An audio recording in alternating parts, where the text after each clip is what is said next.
All right, so we're talking Flashpoint for our next comic book club. Squeaks, what do you know of Flashpoint? Not much of anything. Not much. Because I'm not that huge of a Flash fan. Wow. No, that's great. I know, right? Flash is actually one of my favorite heroes, and it's because of Jeff Johns' work, who is the writer for this comic. Okay. And we're going to be going over, so for those who are major comic book fans, we're not going to go over what happens after Flashpoint, which is super important, because it's going to be a separate comic book club. Convergence and Rebirth. Those are the two big ones that are after Flashpoint that kind of tie everything up. We're just going to be setting up Flashpoint.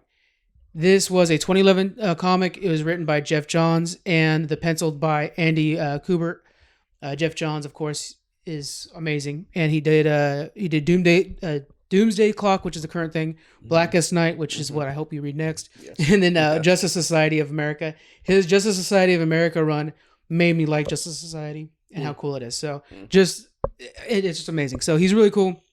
He's so good that they actually put him in charge of the DC movies for a while, and they took him off because they're like, we need you to make comics still. Yeah. So he's super valuable. He's probably DC's most valuable writer, I would argue. Dang. Wow. Yeah, he really is. And I'll read the story. I don't want to explain how important Flashpoint is until we read the story and then really break it down. Even DC put out an article on their website explaining like Flashpoint's this important, and that's crazy for DC to put that out there. So that's pretty amazing. But yeah, so let's go ahead and go through. The storyline was eventually adapted into a film, Justice League: The Flashpoint Paradox. It's an animated film, which DC's animated movies are always good. They are. And this is the best one. Oh, shit. I can say that for sure. Okay. Yeah. And then in 2017 San Diego Comic-Con, it was announced that the next Flash movie will be a Flashpoint movie. So the actual new movie is supposed to be Flashpoint. Now, that's before all the directors have changed and everything like that. So we don't know for sure. Yeah. It's pretty big, and it can be used to fix a lot of the DCEU. So I think they might want to save it.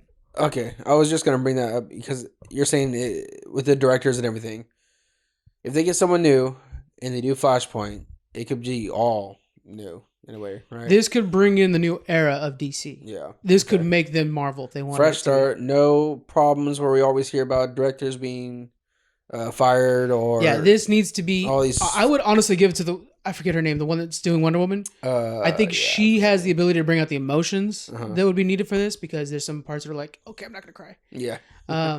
This is so important that I think DC knows that they have to save this. They have to make sure that they're ready to use this to take it over. Like, this is their story. I would argue, like, there's so many people. Okay, so Crisis on Infinite Earths was one of their biggest stories from the 80s. This is, like, to me, second place, if not almost first. Yeah. Because of how good it was, too. So then do you see DC ever trying to catch up to Marvel with how much movies they can put out? Oh, I think DC would love to do that. It's just they're still trying to find their groove. Marvel is a factory that's just putting out the same movie. Like, you know what I'm saying? Like, they have a formula. They pick a director. Like, all right, here's your formula.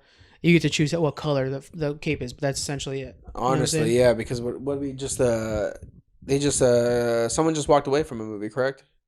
Was it Doctor Strange and the okay, because it was just because it was whatever dimension. What do they call it? Visual differences. Yeah, and a lot of that is because a director comes in and they want to put their own flavor on it, and Marvel's like, we can't chance that. We can't have a bad Marvel movie. And the worst Marvel movie, which for me is Ant-Man, is still a pretty dang good movie. Like, it's at least fun to watch. Yeah. They're roller coasters, right? They're not necessarily going to be, thought-provoking like a joke or something like that, but they're still going to be always fun to watch. Yeah. Yeah, I guess. Yeah. DC wants to do that. And Flashpoint, I think, is the one that they can set them up for that. If they were like, look, we need to get rid of Ben Affleck, we need to get rid of this guy, they just do Flashpoint and then they can. So that's how important Flashpoint is. But then we got a new Batman coming before Flashpoint. Yeah, but it's a prequel. It takes place when Batman's just learning to be Batman. Okay. Yeah, there's some set photos, by the way. Have you seen the set photos of it? No, I don't think so. Yeah, it looks pretty good. I heard Colin Farrell might be a part of it now. He's Penguin. I love Colin Farrell. Yeah, he is Penguin, so that's confirmed. Okay, cool. From me, I'm telling you right now. But the set photos, you can tell. So then, if this is a prequel and they do Flashpoint, do you see Robert Pattinson still being Batman? They can do that now. They could do Flashpoint and then bring Robert Pattinson in as the regular Batman with the rest of the timeline. Okay. Because it just changes so much stuff. And then We'll get into it. Let me read the story like that, and then we'll get into it afterwards because there's a lot to it. In 2013, they added a Flashpoint inspired Batman into Injustice games, God Amongst Us. In 2015, Batman Arkham Knight put in Flashpoint inspired Batman, and in 2017, Injustice 2 put in Flashpoint version of Wonder Woman, which Flashpoint Wonder Woman is awesome. Okay. So this is so big that like all the video games and stuff like that always kind of put in the DLCs for it too, because everybody's changing it. It's an Elseworlds story essentially. Yeah. This was a 61 issue run. It had a lot of one-offs. You know, they always do that whenever they do the big ones. The one-offs bring in some really neat stuff, and there's a big Booster Gold crossover later on that you can get to. But yeah, it was a 61 issue run, and then there's the I think it's 12 issue mini. No, it can't be. But anyways, there's the mini series that we're going to be basing everything off of. That'll kind of break down everything. Okay, so that's kind of everything for setup. There was a CW version of Flashpoint, which was not well done. It doesn't show how amazing it is. You talk about not the one that brought the other Flashes together? No, that's Crisis on Infinite Earths. But they did do a Flashpoint where he goes back in time, screws things up, and then fixes it. I'm going to use that before I tell the story. Okay. But yeah, so that's essentially what happens. Okay. I say essentially too much. I always have to edit those out. Yeah, essentially. Now I'm just going to throw it in, and it won't even make sense. Yeah, then I got to edit them out. All right, so we're going to go over the story. For those of you guys who watched our Watchmen story, or Watchmen CBC, I ended up really bringing it down. That was like 12 pages of notes. So this one's down to 6. So we're half the time. And that's how this one reads. So if you're looking at like the 2 comic books that we've done so far and comparing them, Watchmen was 9 panels every time, or the 9-panel format was very dialogue heavy. When Flashpoint is much more of a modern comic, came out in 2011. It's where they have like, whoa, that whole page is just awesomeness. And it's just like a fight scene, maybe over 3 pages that has like 10 words of dialogue. Yeah. But it's just like, man, that's crazy to see Flash versus Reverse Flash. You know, it's so cool. And you appreciate the art too. It's a big one. There's so much good. So for the YouTube version, if you guys are listening to this, check out the YouTube version. I'll scroll by some of my favorite panels. Okay. And there's some that, like the Hal Jordan one. There's like one panel in Hal Jordan. I ended up tweeting it out because I was just like, this is my favorite thing. That's really kind of nice little wink. And as we go, I'll bring it up. Okay. It's really cool. Okay, so we're starting the story now. I'll put some music behind this so you guys know. Okay. Barry Allen, which is Flash, wakes up at his desk. I know that much. Okay. Well, I know. Interrupt me too. We're going back and forth on this thing. Okay. And if you don't know who Barry Allen is, you know, he's the guy from Catch Me If You Can. Okay, so Barry Allen wakes up at his desk and begins to realize that the world is different. His mom is alive. His dad died from a heart attack a few years before. There's a couple things like that. So Captain Cold, which is one of his arch nemesis, is now Citizen Cold and a good guy. And my favorite thing, Batman is not Bruce Wayne, but Thomas Wayne. Yes. So in the alley, little Bruce was shot, and his dad became Batman. He is just one rugged ass Batman, and he's a badass. Yeah, he is. That's one of the reasons I want Flashpoint so much, because then they could use Jeffrey D. Morgan, Negan, to play Batman. Oh wow, what was that on? Well, because he is Thomas Wayne in the Ben Affleck movies. Oh, so much, yeah. And him as a Batman, like an older, rougher Batman, would be amazing. Yeah. Oh man, so that's one of my things. I'm like, please do Flashpoint right, because you bring in a really cool Batman. Oh yeah, dang, that'd be awesome. This is one of my favorite alternate Batmans, and there's so many amazing alternate Batmans. This is like one of my top 5s for sure. Okay, so he wakes up and he's trying to figure out that world. Okay, and then so his mom's alive. That's huge, because that's one of his inspirations for being Flash and trying to always do good, is because of his mother's death and all that. So, as for Batman, he's in search of Joker. And in the miniseries, you don't realize who Joker is, but I'll tell you guys right now, through the one-offs, we find out Joker is Martha Wayne. Yes, okay. That's because when Bruce died, Thomas decided to avenge and protect the city. Martha went crazy. Yeah. Okay. And basically, her whole thing is the system is broken, and so she wants chaos. Which, you know, it's how good of a Batman is that, right? That's badass. Okay. So he's in search, and then he's chasing down, I think it's Yo-Yo. And what's cool is, like, so you'd expect like Batman to be like hanging her from the side and be like, give me the answers. He's trying to figure out what Joker is. For Yo-Yo, he just throws her off the building. Yeah. He's hardcore like that. Cyborg does save her though at the last second, and then Cyborg comes up to talk to Batman. And what he needs Batman's help. He's putting together a new Justice League, essentially a new team. And in this world, there is no JLA. And he has a bunch of kind of no-name heroes, and they're not going to join unless Batman joins. Because Batman's been around for longer, and he's kind of like this mythical character who everybody thinks is invincible. And Batman's just been smart about things, you know. And he's more hardcore. So the reason that Cyborg needs his help is, and there's going to be a story throughout the background, so I won't be telling every time it introduces it, but I'll kind of keep you guys up to date, is Aquaman and Wonder Woman are at war, and so that means that Atlantis is at war with Themyscira. Themyscira took over the UK, so now that's the new Themyscira. All of the UK is now Wonder Woman's land. Okay.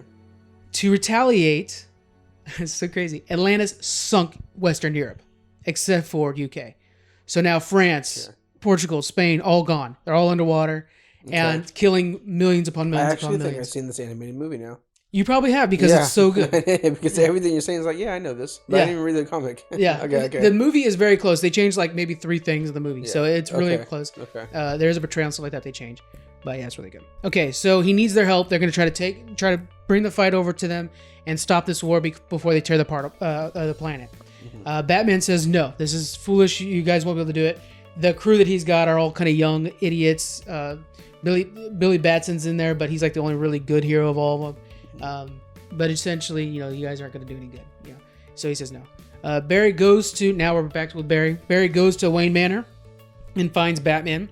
They start to fight, and he eventually convinces Batman to help him. He says that, I know your son Bruce. He keeps calling him Bruce, and he's like, what do you, why are you saying Bruce? Which reminds me of the movies. Is it Martha? It's that kind of thing. But yeah, so they're fighting. Barry says, I need your help. I can save Bruce. I can bring Bruce back, which is why Thomas is like, this is why we have to do this. Okay. It's the only reason he's going to try to help this crazy guy out. Yeah. And then what they have to do is they have to get Barry's lightning back, Barry's speed back. Okay. Yeah. And he's starting to lose his memories too, so they're trying to really fight against time here. So what they do, and it's nuts, is they put him in a electric chair on top of Wayne Manor with a lightning rod to get him struck by lightning, and the same chemicals he used. Okay. So they do it. He gets hit with lightning, and it doesn't work. So he's just like bleeding. Yeah. Okay. Dying. Yeah. Okay. So in wraps and everything like that, and like half dead, he's like, bring me back up. Let me do it one more time. Let me try. And while they're setting him up, lightning strikes again. Mm-hmm. This time turning him to Flash. One thing that's really cool though, this is one of those things where I'll make sure to show it in the panel. It knocks Batman off of Wayne Manor, and he's about to land on spiky fence, and then of course Flash speed runs and gets him and saves him in time. So, and what's cool is the whole time I'm saying this, remember, this is Thomas Wayne, not Bruce Wayne. I'm remember to that a couple times.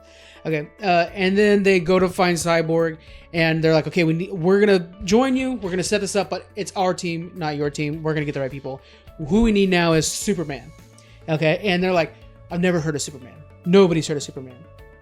Okay. You remember the movie? Is he hella scrawny and stuff or no? You did see the movie. Okay. I freaking love that part. Okay, so Cyborg, Flash, and Batman, they sneak into a government facility where they find out that there was a rocket that like crashed into Metropolis and killed 35,000 people. Uh-huh. The government took the body, so instead of crashing in Kansas where it did before, they took the body and they've been hiding him in the testing facility where they're trying to create super soldiers, and they have not let him touch the sun. So he's always stayed the scrawny little guy that's like in chains essentially, and so he's kind of stuck in there. Okay, they save him. They're running their way back, and as soon as they get outside, I really like this.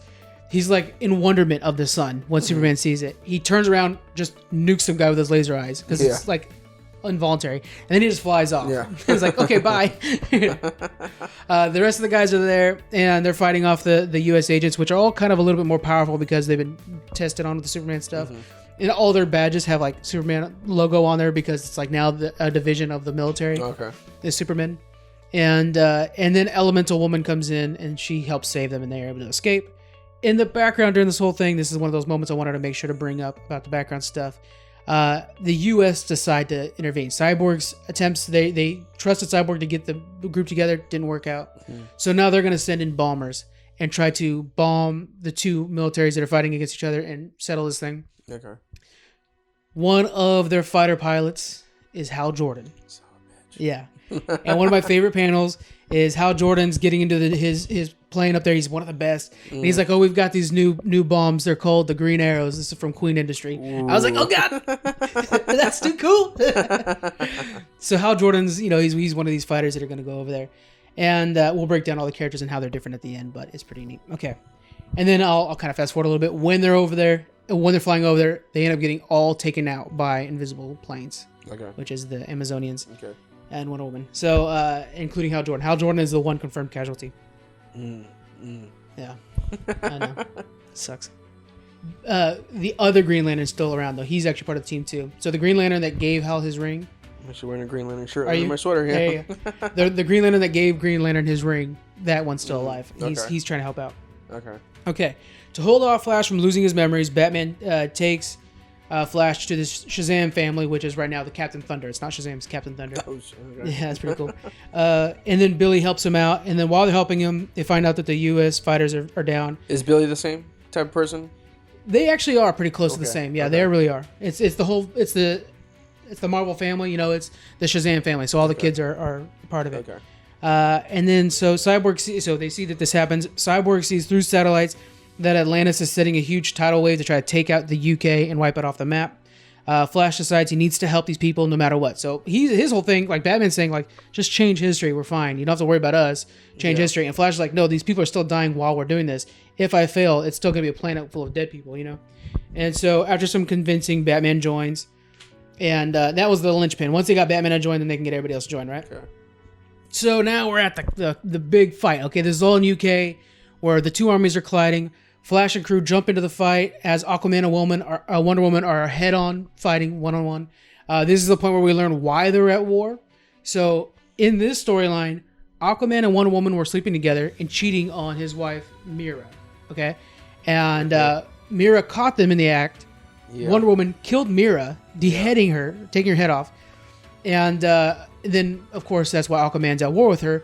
And she wears her helmet as a warning to all other Atlanteans to not fuck with them. Okay, so I remember this. Yeah. But then it's like, why are you mad when you were cheating on her anyway?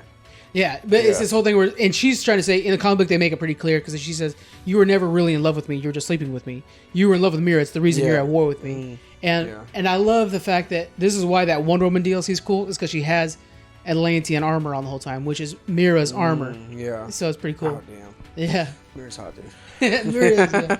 And then so everybody's fighting and stuff like that, and then Enchantress and the other ones, they all showed up. So all the people that were like, oh, we don't know if we'll join or whatever, they join up. And now this is something different from the movie. Enchantress ends up turning on them. She joins Wonder Woman's team and starts killing people. So she's a problem now. She's very powerful, of course. Yeah. All this is going down, and it looks like a mess. And then all of a sudden, Reverse Flash shows up. Which this whole time, Barry's blaming Reverse Flash for this. Which, Eobard Thawne, one of my favorite villains. And Eobard reveals that he's not the villain in this one, that the Flash is himself. Oh, shit. Barry went back in time while he was at his mom's grave. This is before Flashpoint. This part happens. He's at his mom's grave, and he's frustrated that, he knows he can do this. So he runs back in time, and he saves his mom from being killed by Eobard Thawne. This is after he finds out that Reverse Flash killed his mom. And in doing that, shatters time. And that's why this new world exists, because he went back and saved his mom. So Eobard's telling him, like, you're the one that did this. And when you did this, this happened to me every time. I get off the notes. I'm too excited. When he did this, Reverse Flash was in the middle of going through time. So now he's no longer bound by the timeline. The reason that Eobard has never killed the Flash up to this point is because in the 25th century, Eobard Thawne is inspired by the hero, the Flash, and learns how to become like him. And so he can't kill the Flash, because then he would never have the Speed Force to be able to use, because Flash built up the Speed Force, and he wouldn't be able to be inspired by Flash. So he needed him to be there. So how did go backwards a little bit? How did he say Barry killed his mom? So Eobard Thawne goes back in time to kill Barry's mom, because after Flash is born. Yeah. Because he that's what he does, right? He needs Flash to try to become Flash. Okay. So he does that because Eobard Thawne needs Flash to be Flash. Yeah. And that's why he can't kill Flash, because then Eobard doesn't exist. Yeah. Okay. It's a real tricky situation. And I love it. It kind of reminds me of Joker in a way, where Joker doesn't want to kill Batman, because what else would he do? He'd be bored. Yeah. It's the same thing. Eobard can't kill Flash, because then he wouldn't be around. So now that all the timeline has changed while Eobard was in the middle of basically time traveling, he's free of it. He's not part of the timeline anymore. So he can kill Flash and be fine. So that's what he's going to do. So he's about to kill Flash, right? He's like over him, but boom, a sword comes through him, and it's Batman. Batman stabs Reverse Flash in the back all the way through and kills with a sword. Eobard Thawne with a sword, one of the Amazonian swords too. Oh, shit. Which shows hardcore, because Thomas Wayne this whole time is like, he's just a little extra hardcore, and this was just like, I don't know if Bruce Wayne would have done this. For sure, Thomas Wayne would do this. So it was pretty cool. And then we have, Reverse Flash is gone. We found out that it's Flash's fault this whole thing happened. And Enchantress, she's in the back just making a mess. Yeah. She's hurting people. She ends up hitting Batman, knocking him out. He's basically going to be dying now. And she's just wiping everybody out. And it looks like all hope is lost until Superman is back. Oh, shit. I'm trying to bring in the hype on this. Superman comes down. I felt it. One thing that's cool, Superman, he hasn't lived a life of like restraint or anything like that. So when he comes down, he literally comes down on Enchantress and just shatters her into pieces. So he's just like raw power. And so then he's in the fight. He starts beating up Aquaman and Wonder Woman. And he's just like, doesn't know how to control himself. So he's just beating the hell out of him. Aquaman seeing that, okay, now I can't win this, he decides, oh, fine, I'll just destroy the planet. And he starts crippling or tearing UK up from below, right? Okay. He's destroying the UK. And let me see if I can even find that in my notes. There we go. Okay, so suddenly the ground is erupting and stuff like that, and Batman's dying. So Barry goes over to Thomas and says, you know, what can I do and stuff like that. Thomas hands him a note and says, take this note, give it to my son, and just run. And so then, okay, Barry's like, I don't understand. He's like, just run. That's what you do. You just run. So Barry runs. First thing he does, he goes sees his mom. And he says, this is what happened. I saved you. I killed millions. What do I do? And his mom's like, you've got to go save the millions. So then he decides, okay. Hold on. And then how did he kill millions again? Because I know you were saying no matter what he did, millions would die. Because Atlantis is killing Europe. Okay. So if you didn't mess with the timeline, the Western Europe would have been fine. Okay. UK would be fine. But then, you said no matter what, he would have been killing millions, right? When he changed time, he did. Otherwise, Atlantis is fine, and as much as they are, anyways. But yeah, you know what I'm saying. Okay, so he talks to her. He kind of gets that last bit of goodbye with his mom, and this is the last time he'll ever see his mom. Mm-hmm. This is his one chance. After that, he runs back in time, and he's running to stop himself from changing time, and he does that. He stops himself from saving his mom's life so she can continue to die. How did he stop himself? By knocking him off the treadmill. There's the treadmill that he needs to. So he ends up hitting him and getting him out of there. There is something in this. It's basically a 2-page spread, and I'll try to put up the visual so you guys can see it. This is an insanely important time because there's a hooded figure that's telling him there were 3 timelines and now there are 1. And it shows images of like Superman it's pretty cool. It shows basically 3 different versions of a lot of different characters that we all know. Okay. And now there's only going to be 1 version of them, which is the New 52. Okay. So that's what this is. So he gets back. He wakes up at his desk. He has super speed and everything's fine. He goes to see Bruce Wayne, who is Batman. And he hands him the letter. When he hands the letter and Bruce reads the first line that is from his dad, he collapses and Barry picks him up. And then he's got tears in his eyes. He's crying. And Bruce Wayne tells him, well, you're a hell of a messenger. And he says, you're welcome, And that's it. That's how it wraps up. What did the note say, though? We don't know what the note says. Oh, shit. There is a narrator to the story we see a little tidbits of, and it looks like it is in handwritten on yellow legal paper. And that is what is handed to him. So it could be that he was basically explaining Flashpoint and stuff like that. But it was enough to make Batman cry, which is pretty crazy. And then in the movie version, I want to say we see that he puts the note like in a glass frame. I think in the animated version, I made sure not to watch it because I did with Watchmen. I read the comic and then I was all about Watchmen, so I watched the movie stuff like that. And then when I'm talking about the comic book, I'm sitting there like, was that the movie? Yeah. So I was like, I don't want to watch the movie. Yeah. I've seen it a couple years ago. Yeah. But I don't want to watch it again and mess things up. But that's the story. What do you think of the story of Flashpoint? Well, now that I kind of remember some of it. Yeah, it helps. No, it's really good because I do like all these alternate universes, and that's what DC does a lot. And, well, I guess WB or NetherRealms helps out, too, with their video games. It's a lot of back and forth. And at first, I didn't care for it. It was just like, we got it. Okay, you're doing it again. You're doing it again. But this is probably the best time, one of the best stories of going different time traveling. Yes. And what's neat is at this time when the comic book came out in 2011, they used to do these Elseworlds, right? That used to be a big part of DC. And after Crisis, they kind of cleaned things up and stuff like that. And then they were doing Elseworlds stuff, but they kind of stopped. And at this point, they didn't really do any of those. And then Flashpoint came out and showed us a new version of everybody, which is what Elseworld comics were. And it revitalized that interest in it. It'll show us different things. Yeah. So it kind of brought in the idea of like changing up our hero. What does that do? So it actually kind of re-brought off those one-offs. So we see those now all the time, and they're commonplace now. That's because Flashpoint was so successful. Okay. Because they stopped doing them. Yeah. And Flashpoint brought it back. Some other things that Flashpoint did is it restarted all of DC. So again, after Crisis in the 80s, it was all One Earth essentially.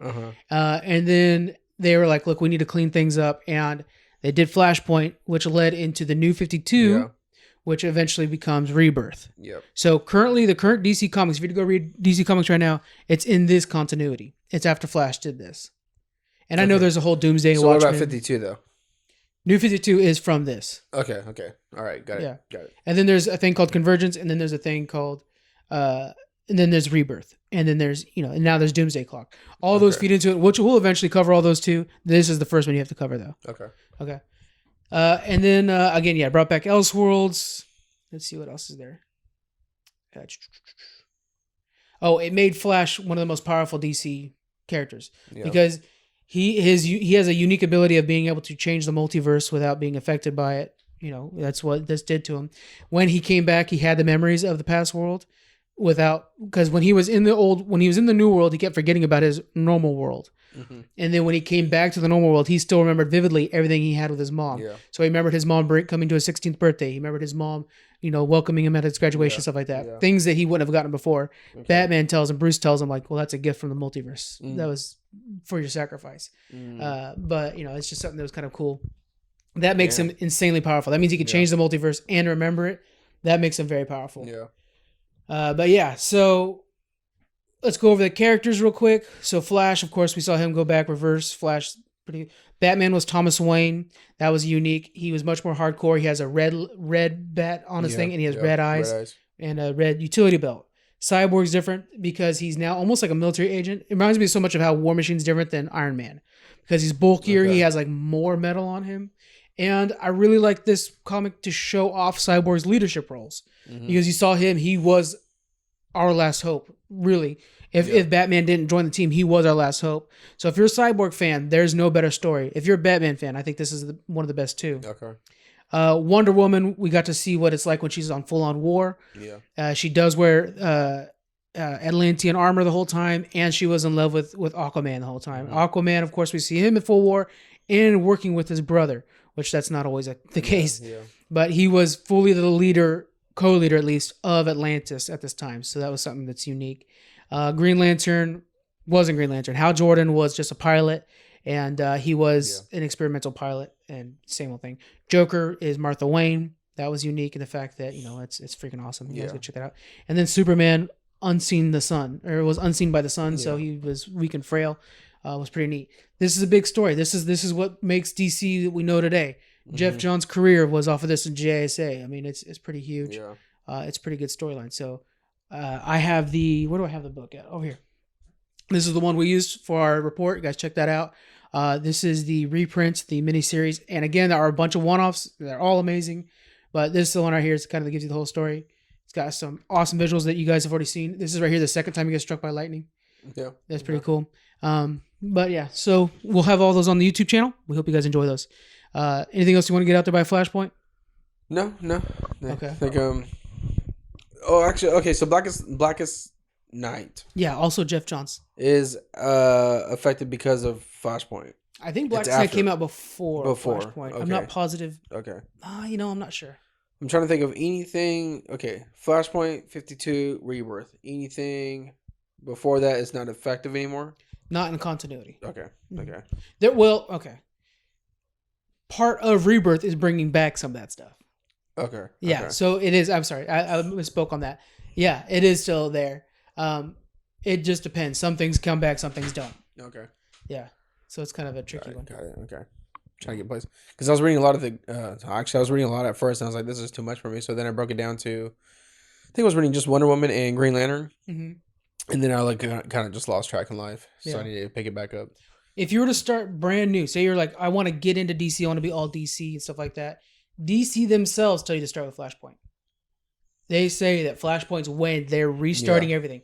And even, so Flashpoint, New 52's, I think there's some really good ones there. There was some characters they definitely messed up, but I think there's some really good stuff there. And then, you have Convergence and then you have Rebirth. Rebirth is really a good place to start because you got a bunch of number ones and they do a good job. But even in Rebirth, they're referencing things all the time. True. And one of my favorite Rebirth comics is Flash. And of course, Flash sees Wally West, who was missing after the New 52 stuff. Yeah. So there's a whole thing in there. I did read that. I had the first trade of that. Yeah. But don't you think that's going too far back? Shouldn't like someone just kind of get the gifs of Flashpoint and then kind of go from a Rebirth? I would say if you're wanting to go hardcore, then you can read all those. But if you're to read just Flashpoint, read Convergence, which I'll do next at some point. I know we got other people go. I'll do Convergence next probably. Then I'll probably do Rebirth with it. And that way your guys are caught up right there. Okay. You're 100%. Okay. And Convergence kind of looks back a lot, and then Rebirth is Rebirth. It's a whole new thing. And then Doomsday, you got a Doomsday clock as well. Okay. So that you kind of catch why all this was happening. Because for the most part, you think it's Flash thinks I don't want to get too much into it because it's going to be future comic book clubs. Flash isn't the one that really messed things up. Essentially, is there's somebody else. Okay. More powerful. But yeah, keep up on our comic book clubs, guys. Dark Siege from the first one was good. What's that? Dark Siege. Dark Side? No. It's Dr. Manhattan. Oh, okay. Yeah. That's the other a lot Doctor. more powerful. Yeah. But yeah, so that's Flashpoint, guys. Check it out. I think Squeaks is going to be our next comic book club. Yep. I am going to do. I should do Blackest Night. Blackest Night. Or should I go newer? I'll do Blackest Night. Well, we have the list of like the big. Okay. Of the list, it's always something that's like either going to be a movie. Like we know this one is in there. That's the main thing is I want to make sure we do ones that we know are going to be movies or affect the future of comics. Okay, so then future Green Lantern. Did you hear something about Blackest Night being the next Green Lantern movie? If they were to do if they were to do a Green Lantern TV series, which is being hinted at, with John Diggle from Arrowverse, he might be the new Green Lantern. That's a whole other thing. Very rumor phase, so I'm not leaning in on that. Just all rumors. I hope it is because he's amazing. But anyways, if they do that, they'll use Blackest Night. There's no way they won't. Yeah. Okay. I'll do Blackest Night then. Okay, so we got in like 2 months the next comic book club. You think that's probably fast enough? Well, what is it? Like one big trade? What is Blackest Night right now? For that one, it is. It's gonna be similar to this. This was probably 2 hours of reading because it's so much. It's the same thing. It's Jeff Johns. Yeah. It's all action. You know what I'm saying? They don't like big reveals happen in one panel and then you just keep going fast. Yeah. So it really is a fast read. You guys check it out. Give me a month. Okay, I'll do that. We'll do 2 months. Okay. 2 months. 2 months is the next comic book club. Blackest Night. Jeff Johns. Green Lantern. That's a good one. All right. All right, guys. That's it for us. You got your news. You got everything. We'll see you all next week. Bye.